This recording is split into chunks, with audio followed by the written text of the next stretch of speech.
108 কৰ্মীৰ প্ৰতিবাদে 17 দিন অতিক্ৰম কৰিলে। প্ৰতিবাদৰ মাজতে সংবাদমেল সম্বোধন 108ৰ কৰ্মচাৰীৰ। স্বাস্থ্যমন্ত্ৰীৰ সৈতে হোৱা আলোচনাৰ অন্তত সংবাদমেল। ইমান দিনে প্ৰতিবাদ কৰাৰ পাছতো প্ৰতিবাদীৰ কথা বুজি পোৱা নাই চৰকাৰে আগবঢ়োৱা নাই কোনো ধৰণৰ সহযোগিতা। ইয়াৰ বিপৰীতে 108 কৰ্মীৰ বিৰুদ্ধে ষড়যন্ত্ৰহে কৰিছে। স্বাস্থ্যমন্ত্ৰীয়ে সমস্যা সমাধানৰ আশ্বাস দিছে যদিও আমি সন্তুষ্ট নহয় বুলি তেওঁলোকে উল্লেখ কৰিছে। 17 বছৰ ধৰি আমি সেৱা আগবঢ়াই আছো। ৰোগীয়ে অসুবিধা পোৱাটো আমাৰ কাম্য নহয়, কিন্তু প্ৰাপ্য বিচাৰিহে আমি আন্দোলন কৰিবলগীয়া হৈছে। এম্বুলেন্সক আমি মন্দিৰৰ দৰে পূজা কৰোঁ। এম্বুলেন্সৰ ক্ষতিসাধন কৰা খবৰ দুৰ্ভাগ্যজনক। যিসকলে এম্বুলেন্সৰ ক্ষতি কৰিছে তেওঁলোকৰ বিৰুদ্ধে ব্যৱস্থা লওক চৰকাৰে। এনেবোৰ মন্তব্যৰে পুনৰ প্ৰাপ্য দাবী কৰিলে মৃত্যুঞ্জয় সেৱাৰ কৰ্মচাৰীসকলে। 17টা দিনে আমি শান্তিপূৰ্ণভাৱে আমাৰ প্ৰতিবাদ সাব্যস্ত কৰি গৈ আছোঁ। এই বহিৰাগত ব্যক্তিগত প্ৰতিষ্ঠানটোৱে আমাক কোনোফালে নোৱাৰি একতা কোনোফালে বিঘ্নিত কৰিব নোৱাৰি।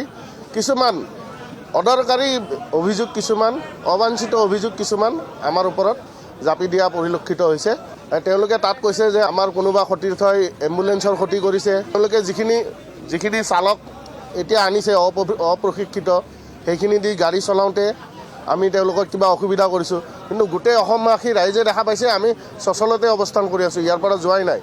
আৰু আমাৰ কোনো সতীৰ্থ তেনেধৰণৰ হিংসাত্মক কাৰ্যকলাপত জড়িত হোৱা নাই। এম্বুলেন্সখন আমাৰ জীৱিকা, সেইখন আমি মন্দিৰ বুলি ভাবোঁ।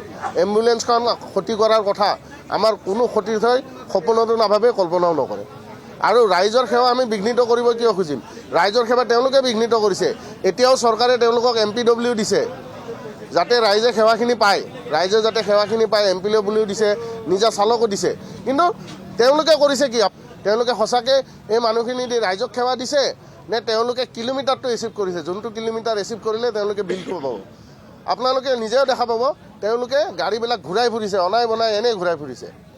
যাতে আপোনাৰ কিবা এটা নে দুটা তেল ডিপুত কোনোবাই টায়াৰ পামচাৰ কৰিছে। কোনে কৰিছে ঈশ্বৰে জানে। এজনে ড্ৰাগছ লৈছে, এম্বুলেন্সত ড্ৰাগছ লৈ গৈছে, তেওঁক ৰাইজে ধৰিছে।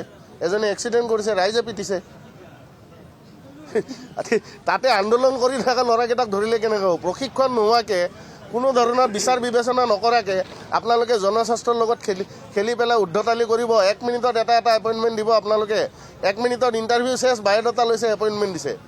আৰু মই শুনামতে, মোৰ হাতত প্ৰমাণ নাই কাৰণে নকওঁ, অসমৰ্থিত তথ্য, মই শুনামতে তাতে এই বায়'ডাটা দিওঁতে আকৌ ধনৰ লেনদেনো হৈছে বোলে। স্বাস্থ্যমন্ত্ৰী ডাঙৰীয়াৰ লগত আমি তেওঁক গৈ সাক্ষাৎ কৰিছিলোঁ, আমাৰ মনোবেদনাখিনি কৈছিলোঁ। তেওঁ আমাক আশ্বস্ত কৰিছে হয়তো খুব কম সময়ৰ ভিতৰতে আমি ইয়াৰ পৰা উঠি যাব পাৰিম।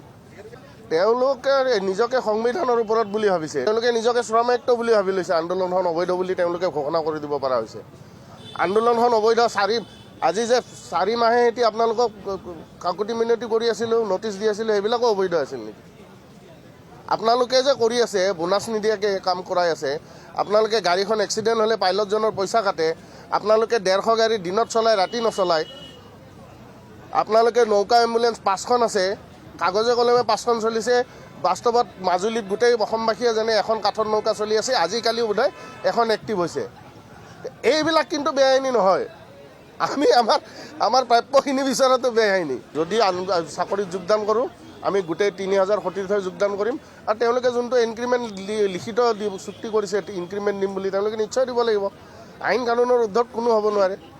আৰু মই ভাবোঁ অসম চৰকাৰে নিশ্চয় এইখিনি বস্তু চকু মেলি চাব। জনস্বাস্থ্যৰ লগত জনস্বাস্থ্যক তেওঁলোকে বৃদ্ধাংগুষ্ঠ প্ৰদৰ্শন কৰি থৈছে।